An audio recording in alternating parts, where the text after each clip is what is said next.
একটা কথা মনে রাখবেন, 2029 খুবই ভয়ঙ্কর।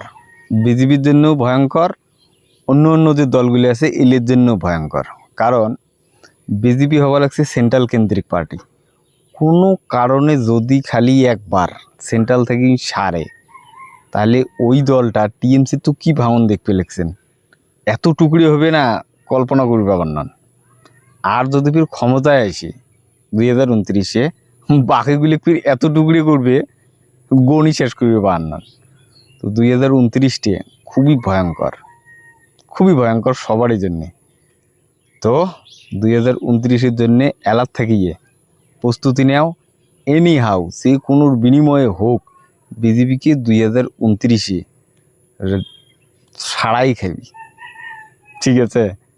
সে তোমরা কংগ্রেস করো, সিপিএম করো, টিএমসি করো, কোন দল করো, বিজেপিকে সারাইতে হবে। এই ক্ষেত্রে সবাই একমত আর একজোট হয়ে কাজ করা লাগবে।